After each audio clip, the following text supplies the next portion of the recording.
चाचा क्या नाम है आपका? मैं शमसुद्दीन अंसारी हूँ। शमशुद्दीन साहब, आप कितने साल से रह रहे हैं यहाँ पर? नहीं, हम यहाँ नहीं, मैं इटावा का हूँ। अच्छा, इटावा के। पेट छेल के यहाँ के हालात इटावा में भी थर्ड फेज में ही है, वहाँ पे भी।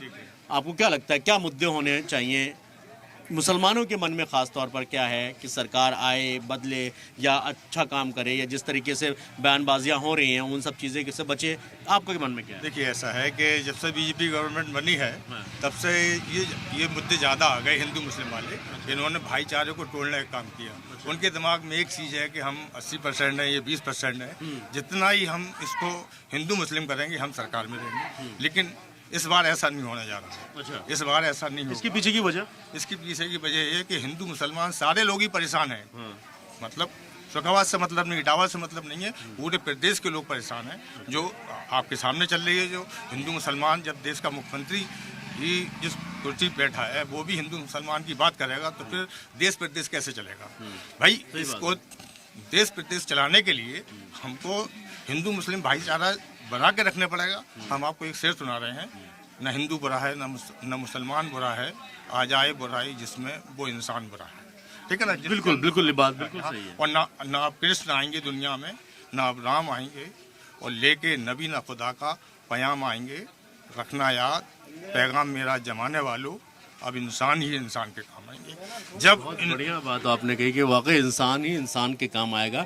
लेकिन जब धर्म के बीच की, मजहब की जो खाई है उसको इतना गहरा कर दिया जाएगा तो सदियां गुजर जाती हैं उस खाई को पाटने में। आपसी भाईचारा जो पिछले सैकड़ों साल से देखा गया, लेकिन अभी चंद सालों में जिस तरीके का माहौल बना उससे कहीं ना कहीं जो दूरियां हैं वो बढ़ती जा रही है। आप कुछ कह रहे थे और बताएंगे? नहीं, हम ये कहना चाहते थे, जैसे मान लो हम इटावा हम रहते हैं, इटावा शुक्रवार कोई बहुत बड़ी मतलब दूरी नहीं है। अगर तुम भारत के नक्शे में देखोगे तो इटावा, फिरोजाबाद और ये आगे औरैया साइड चले जाओ तो ये पूरा हिस्सा जो है नक्शे में उस जगह होता है जहाँ इंसान का दिल होता है। आप देख लेना, ठीक है ना? तो हम लोग जो है भारत के दिल में रहते हैं, ये मान के चलिए।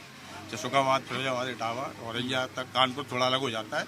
जब हम लोग इटावा के दिल में रहते हैं तो यही बेहतर हम लोग चाहते हैं कि हम लोग जो है आपस में भाईचारा बना के रखें, देश ऐसा चले उसमें उसके अंदर हिंदू मुस्लिम न हो, और तभी देश तरक्की करेगा। वरना देश तरक्की ही नहीं कर सकता, देश गुलाम हो जाएगा। कल को ये कहते हैं हम तुम्हें 5 किलो राशन देते हैं, आप लाते कहाँ से हैं?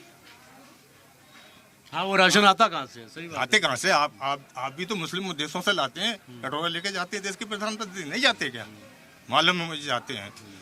मगर सवाल ये है कि आप साहब लाओगे वहाँ से हमारे नाम से और कहोगे हम तुम्हें देते, सबको देते हो, हमें कोई आपत्ति नहीं है, आप देते हो, अच्छी बात है। लेकिन जब आप लाओगे वहाँ से, वहाँ जाओगे, आप कहोगे मंदिर बना लो और यहाँ तुम मस्जिदों को तोड़ने का काम करोगे तो कैसे देश चलेगा? देखिए, आज नहीं तो कल अब हिंदू भाइयों के समझ में आ गई है कि ये हमारे लिए भी सही नहीं है। हिंदू भाई भी हमारा बहुत परेशान है, हम आपको बता रहे हैं। नुकसान उन्हें 80% का भी ज़्यादा है। हाँ, नहीं देखिए, अगर आप जी कहो कि मुसलमान जो है गोश्त खाने से मुसलमान नहीं होता है, ईमान होता है मुसलमान का।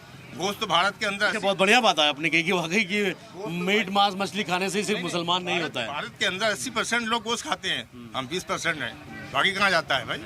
आप गाय के नाम पे लोगों को भ्रम करके आप उसको जो है एक्सपोर्ट करते हो, गाय के गोश्त को आप ही के लोग एक्सपोर्ट करते हैं। जितने भी हाँ, जितने सेठा हाउस हैं सब किनके हैं? तुम्हारे ही हैं। मुसलमानों का बदनाम करते हो, लेकिन कब तक बदनाम करोगे? ऊपर वाला भी देख रहा है, ऐसा नहीं है। तो पब्लिक भी देख रही है। एक इसी तरह पत्रकार थे, उन्होंने कहा साहब आप बीजेपी को वोट क्यों नहीं देते? हमने कहा हमारे देश के प्रधानमंत्री अपनी पत्नी को बुला लें, हम कल से वोट देने लगे।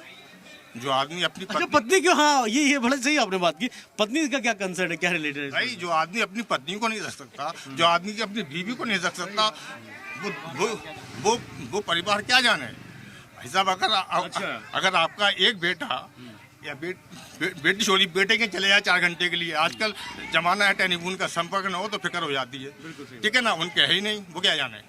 मुँह से कहना है, खूब कह लो, कोई मतलब नहीं है। हमारे देश के प्रधानमंत्री अपनी पत्नी को बुलाएं, तब उनको थोड़ा शऊर आ जाएगा। हमारे मुख्यमंत्री भी शादी कर लें शायद, परिवार क्या होता है, परिवार क्या होता है, परिवार की समस्याएं क्या होती हैं, तब उन्हें पता चलेगा कि परिवार कैसे चलता है। देखिए, हम इटावा के हैं, मुलायम सिंह यादव के हम मंचों पर मैंने साझा भी किए हैं, ऐसा नहीं है। एक बार ऐसा चांस पड़ा, हम बोले, मेरे बाद मुलायम सिंह यादव बोले, तो हमने राजनीति प्रदेश की भी की है।